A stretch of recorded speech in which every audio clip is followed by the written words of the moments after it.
Hello, everyone. I'm Miss Elena, and after more than 20 years in corporate finance and executive leadership, I've learned something important. Financial success is rarely about how much money you make. It's about how well you manage it. And honestly, I learned that lesson the hard way. When I graduated college and started my first corporate job, I felt successful overnight. I had my own apartment, my first professional wardrobe, my first real paycheck, and I thought, I finally have money. So I spent freely: dinner deliveries, new furniture, shopping after stressful workdays. I kept telling myself I would start saving next month, but next month never came. Then one evening, after paying bills, I checked my bank account and realized I barely had enough money left for the week. That moment scared me, not because I was irresponsible, but because nobody had truly taught me how to create a financial plan for real life. That was the beginning of my financial education. I started learning that financial planning is not about restriction, it's about direction. Your money needs a purpose, and that starts with goals. Not vague goals like, I want more money, but smart goals. Specific, measurable, achievable, relevant, time-bound. My first real financial goal was simple: save $1,000 in 6 months. For the first time, my money had a mission, and slowly, my entire mindset changed. A few months into my first corporate job, I thought I was doing fine financially. After all, I had a salary. I paid my rent on time. I showed up to work every day looking professional. From the outside, everything looked successful. But internally, my finances were a mess. One month, I remember getting paid on Friday morning. By Tuesday, most of my paycheck was already gone, and I couldn't understand why. So that night, I finally sat down with a notebook and wrote everything out. Rent, groceries, transportation, coffee, subscriptions, online shopping, restaurant meals, and honestly, seeing the numbers shocked me. I realized I wasn't tracking where my money was going. I was simply reacting emotionally every time I spent. That was the first time I truly understood cash flow. Cash flow is simple: money coming in versus money going out. If more money leaves than enters, eventually you create financial stress. That lesson changed my habits completely. I started reviewing my expenses every week, not to punish myself, but to understand myself. And something interesting happened. The more awareness I gained, the more control I felt over my life. I stopped asking, where did my money go? And started asking, where should my money go? That shift became one of the most important financial lessons of my career, because financial confidence begins with awareness. About a year into my corporate career, I received a phone call late at night from my mother. Her car had broken down on the highway. She was safe, thankfully, but the repairs were expensive, and she needed help immediately. I remember opening my banking app while talking to her and realizing I didn't have enough savings to help comfortably. That feeling was terrible, not because emergencies happen. Emergencies are part of life, but because I wasn't financially prepared for one. The next morning at work, I couldn't focus, and that's when one of my senior managers gave me advice I never forgot. He said, financial stability isn't about avoiding problems. It's about being prepared when problems arrive. That sentence changed my thinking completely. I started building my first emergency fund, very slowly, sometimes only $25 a week. At first, it felt insignificant, but over time, it grew. And more importantly, my stress levels started shrinking. That's the real purpose of an emergency fund: peace of mind. Financial experts usually recommend saving 3 to 6 months of essential expenses, not luxury spending, essentials, rent, food, transportation, utilities. The goal is protection. Because life is unpredictable. Cars break down, medical bills appear, jobs change, unexpected moments happen to everyone. And I learned that savings are not just financial tools, they're emotional protection too. When I was younger, I thought credit cards were a sign of adulthood. The first time I received one in the mail, I felt important, professional, successful. And at first, using it felt harmless. Small purchases, coffee, clothes for work, weekend dinners with friends. I kept telling myself, I'll pay it off later. But later came faster than I expected. One day, I opened my statement and realized I had accumulated far more debt than I imagined, and the interest kept growing every month. That's when I learned something dangerous about credit cards. If you only make minimum payments, debt can follow you for years. I remember feeling overwhelmed, so I started studying repayment strategies. The first method I learned was the avalanche method, paying off the highest interest rate first. Mathematically, it saves more money over time. The second was the snowball method, paying off the smallest balance first to build motivation. What mattered most was choosing a strategy and staying disciplined. For me, the emotional victory of seeing balances disappear kept me motivated. So I combined both approaches carefully. That experience completely changed my relationship with debt. I stopped viewing credit as extra income, because it isn't. It's borrowed money with a cost attached to it. And many young adults learn that lesson too late. Today, I still use credit cards, but now I use them strategically. After I finally gained control over my spending and credit card debt, something surprising happened. For the first time in my life, I had extra money left at the end of the month. Not a huge amount, but enough to ask an important question. What should I do with this money now?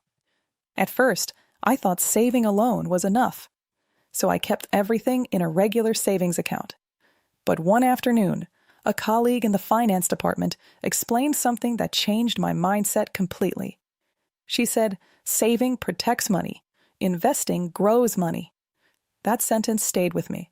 So I started learning about investing slowly: stocks, mutual funds, ETFs, retirement accounts. At first, it sounded intimidating, but then I realized something important. Investing is not gambling when you understand long-term strategy. It's patience, consistency, and time. I began investing a small amount from every paycheck, nothing dramatic. And over the years, I watched compound growth do something incredible. My money slowly started earning money. That's the power of long-term investing. Even small monthly investments can grow significantly over time. And honestly, I wish more students understood this earlier. Because one of the biggest advantages young people have, it's time. The earlier you begin building healthy financial habits, the more opportunities your future self will have. A few years into my career, one of my coworkers experienced something unexpected. Her apartment flooded after a severe storm. Furniture ruined, laptop destroyed, important documents damaged. And during lunch one day, she quietly admitted something heartbreaking. She didn't have renter's insurance. I remember how stressed she looked, not only emotionally, but financially. Watching her go through that situation taught me a major lesson. Building wealth is important, but protecting your financial progress is equally important, because one unexpected event can erase years of hard work. That realization changed the way I approached financial planning. I started reviewing my protections carefully: health insurance, auto insurance, emergency contacts, password security, even basic legal documents. At the time, those things sounded boring to me. But adulthood teaches you something quickly. Preparation creates stability, and stability creates confidence. I also learned that cybersecurity is part of modern financial planning. Today, so much of our financial life exists online. Bank accounts, credit cards, investment accounts, personal information. So protecting passwords and monitoring accounts became part of my routine too. Financial planning isn't only about growing money, it's also about reducing risk. That's what strong financial management really means: protecting what you've worked hard to build. One thing I learned over the years is that financial plans are never permanent.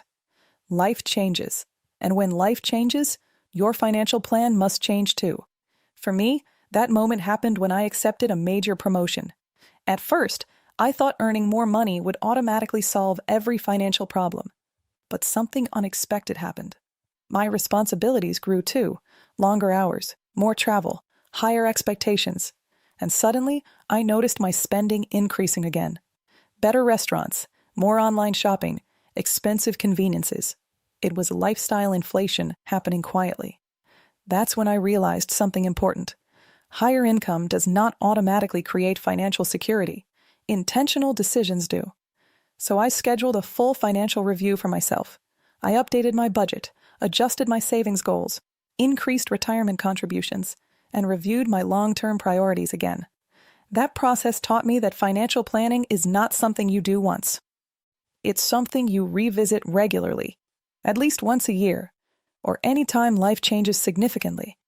A new job, moving, marriage, family responsibilities, economic uncertainty. Your financial plan should grow with your life.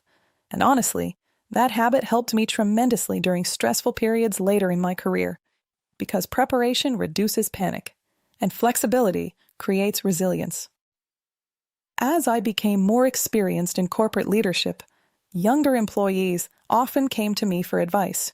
Not just career advice, financial advice too. And over time, I noticed the same patterns repeating again and again. Many talented young professionals were earning good salaries, but still living paycheck to paycheck. Not because they lacked intelligence, but because nobody had taught them financial discipline early enough. Some avoided checking their bank accounts because it created anxiety. Others depended too heavily on credit cards. And many believed financial planning could wait until later. But later arrives faster than people expect. One employee once told me, "I'll start saving when I make more money."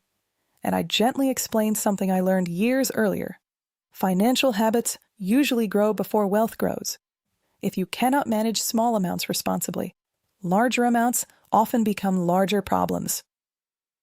That conversation stayed with me because it was true for my own life too. Financial success is rarely built overnight. It's built through repeated small decisions, tracking expenses, saving consistently, managing debt carefully, investing patiently, reviewing goals regularly, simple habits, repeated over time. And honestly, that's why I wanted to create conversations like this with students. Because learning these lessons earlier can completely change your future, not just financially, but emotionally too. Money stress affects confidence, relationships, and mental focus. Financial stability creates freedom, and freedom creates opportunity. After many years in corporate finance, I eventually realized something surprising. Money alone does not create peace. I met executives with very high salaries who were constantly stressed. And I met people with moderate incomes who felt financially confident and stable. The difference was rarely income alone. It was behavior, mindset, planning. That realization changed my personal philosophy about money completely. I stopped chasing the appearance of success and started building actual financial stability. For me, that meant asking better questions. Not, how can I impress people, but how can I create freedom for my future? That shift affected every financial decision I made. I became more intentional with spending, more patient with investing, more disciplined with saving, and honestly, less emotional with money overall. One of the greatest lessons I learned is this: financial planning is really about reducing stress and increasing choices. Choices to change careers, choices to handle emergencies, choices to help family members, choices to build the life you truly want. That's real financial power. Not luxury, not status, freedom. And the beautiful part is that financial freedom usually begins with very small habits practiced consistently over time. That's why I always tell younger professionals, do not underestimate small financial decisions. Small decisions repeated for years create major outcomes. Before we finish today, I want to leave you with something I truly wish someone had told me when I was your age. Financial planning is not about becoming rich overnight. It's about building stability one decision at a time. When I first entered the corporate world, I thought success meant looking successful. Nice clothes, expensive dinners, a lifestyle that impressed people. But over time, I learned that real financial confidence feels very different. It feels calm, prepared, stable. It means knowing an emergency won't destroy your future. It means having options when life changes unexpectedly. And it means understanding that your financial habits today are quietly shaping your future tomorrow. You do not need to be perfect. You do not need a huge salary to begin. You simply need awareness, discipline, and consistency. Start small. Track your spending. Build goals. Protect your savings. Manage debt carefully. Invest patiently. Give yourself time to grow.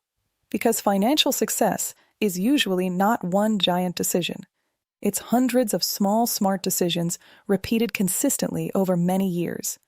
And trust me, those small decisions can completely transform your life. Thank you for spending this time with me. I hope my experiences helped you see financial planning not as something stressful, but as something empowering. I'm Miss Elena, and I look forward to seeing you in our next lesson together.